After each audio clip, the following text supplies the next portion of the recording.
Where's my fucking spaghetti? And when I feel like I can feel once again. Gunslinger Girl, singular, is an anime from the esteemed studio Madhouse, an adaptation of the manga by Yu Aeda.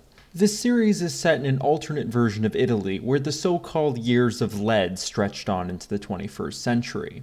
For those of you not up on your insurgencies, all this functionally means is that it's the troubles in Ireland with bombings and assassinations, except that they have cell phones to hold like this. Rampant corruption in the police and military have put the government on the defensive, so the Prime Minister, who is obviously meant to be Silvio Berlusconi, famous party animal and probable sex offender, orders the construction of a new counter-terror organization misleadingly named the Social Welfare Agency. How nice! Staffed by questionably well-adjusted veterans of the other military and police agencies, selected specifically for how much they hate terrorists. Gunslinger Girl, the official anime of, oop, careful where you wear that cheap Casio, champ. The Brits have identified these as common timers for IEDs. This show has a very early 2000s aesthetic, lots of flat, dark shading, contrasting with alienating, blinding sunlight that makes you want to shoot a man in heatstroke-induced detachment. Outdoor gunfire is an understated but realistic. The moody direction and sound just funnels you straight into the mindset for surveillance and shooting. It helps that the depiction of how terrorist cells and security forces function is quite convincing and impressive. This is a world of both written and unwritten laws, and how much awareness you have and preparation you do is more important than how good you are with a gun. At risk of overstepping myself, think of your Lecard or your Clancy, though this is definitely more of a Strauss. It feels right for how this awful business gets done in the real world. But the Social Welfare Agency also employs cyborg little girls, who can block bullets, snap men's spines like breadsticks, and otherwise scare the crap out of professional terrorists expecting another routine day of sneaking around Italy and blowing shit up. This horse needle injection of the bizarre, fantastical, and perhaps truly evil into an otherwise grim and grounded reality is what I find most enjoyable about this series. And this isn't to say that the cyborgs aren't taken seriously as a concept. This series is a masterclass in verisimilitude. Your disbelief only need a short in-school suspension. The Social Welfare Agency plucks profoundly disabled little girls out of hospital beds in sob stories to give them a new lease on life as weapon systems. In an unusual take on what a cyborg would actually be, these are biocyborgs, not beings of motors and electricity. They are of flesh and blood and bone, even if the muscle is vat-grown for super strength, the blood seals bullet holes, and the bones are titanium. Like winning racehorses or tuner cars, their existence is tenuous and of great strain. It is established that the drugs and surgeries they need to get through the day mean their lives will only ever be tragically short, Star Trek Enterprise length at best. They are brainwashed, but that consists of implanting an emotional connection to their handler in the agency, as well as some useful reflexes and skills. Little that couldn't also be accomplished through time, training, and breaking every article in the Convention on the Rights of the Child. This is a story of conflicted emotions, not sleeper agent mind control. And the gory imprecision of this whole process is earnestly played for drama. There is indeed something suspect about how the girls violently cling to their adult male handlers, with whom they are dubbed fratello, or siblings. But the anime does nothing to leer at the girls or anything similarly untoward. The discomfort seems to be the point. Where does brainwashing end and true loyalty begin? How do you handle a terminally ill death machine that is still a little girl? All of the detail and the technical specificity and the character building, combined with the production chops of Studio Madhouse in its prime, leads to some incredible earned action scenes. A gunfight in this series has a real sense of space and impact, and while the cyborgs freely break the rules of combat, it always seems to happen with a knowledge of how incredible that is. Firing a pistol from a sprint is a feat reserved for superhumans, as it is in reality.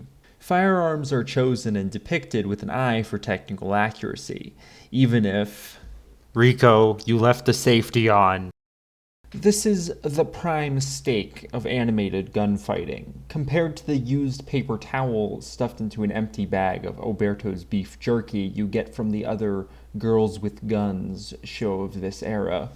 The action culminates in an assault on a mountainside mansion, which is just a perfect display of tacticool, even as it pivots into a heartfelt downer ending. This is actually anime original, but unlike many series of this era, the original content fits nearly perfectly into the manga's continuity, only serving to create an earlier emotional climax. Now, they do largely ignore this in the second season dubbed Il Teatrino, a more faithful adaptation of the manga that was released a couple years later, though it did continue where this series left off. But even aside from the jarring shift in art style, going from this Madhouse-produced series to Studio Artland is like when you transfer from a flag airline to a regional for the last stretch, and the drug of choice for the flight attendants goes from cocaine to crack. Since it is such a direct adaptation, and a guileless one at that, you might as well just go read the manga anyways. The Gunslinger Girl manga goes on for something like 7 volumes after the events in the anime to build this dark, rich narrative on how cycles of violence devour promising young people. And it never loses grip on that emotional thread, even as it escalates into an epic action climax, with the ambushes on bumbling mafiosos giving way to combined arms assault on insurgents with heavy weapons. Like, they found a tiny little plate carrier for Henrietta somewhere, and like everything's going sideways, and they're blowing fuckers up with the Predator drone, and it's pretty cool. But bringing up the manga leaves me unable to dance around this landmine any longer. There's precious little English language information on this Ida Yu, though you can easily gather that they aren't exceptionally prolific. But one of the things that does show up after a little digging is the existence of a hentai doujin they wrote resembling Gunslinger Girl, which reportedly features things I don't want to see starring Henrietta and Jose. This isn't to claim that Aida Yu has actually harmed anyone, or is even capable of doing so, but it throws everything about their work into sharp relief. By design, it's incredibly easy to read fetishistic perversion into this premise. To believe otherwise is some kind of Captain Walker moment. It is undeniable that someone, somewhere, jerks off to this, even if the girls don't show skin and say, "Oni-chan." On paper, it's little you don't see in accepted classics like Neon Genesis Evangelion. But there's a focus and intent here in a manga that went to print in the same magazine as Arrow Manga Sensei. 2003 Gunslinger Girl. The official anime of... Bro, the gameplay of Sengoku Rants is awesome. I play it with a safe for work patch. I think I'm satisfied with saying I'd trust him with a plotline, but not my daughter. But I'd feel even more uncomfortable proclaiming my love for this series in mixed company than I would any of my other 10 out of 10 selections. Perhaps that's why, despite being moderately popular in the 2000s and one of the first shows to be added to my anime list, the franchise has largely faded into obscurity here in the West, as the second wave weaves age out. Back to the show. When I think of Gunslinger Girl, I don't think of the bloody shootouts or the crunching, haunting melodies of that opening song from a defunct Scottish indie act. Even with that OP being 20 seconds longer than average, both comprise relatively little of the runtime.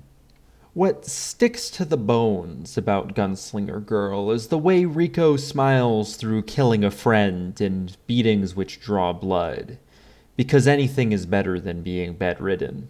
Or Triella's petulant request for more surgeries, more brainwashing, preferring mental oblivion to the generalized pain that is living. If you watched Standalone Complex, or Monster, or Psycho-Pass, and are desperately searching for another grounded thriller anime, 2003's Gunslinger Girl might just be the anime for you. But there's a reason it remains a niche product, and if you find it weird or gross, that's as good a reason as any to skip it. Ciao.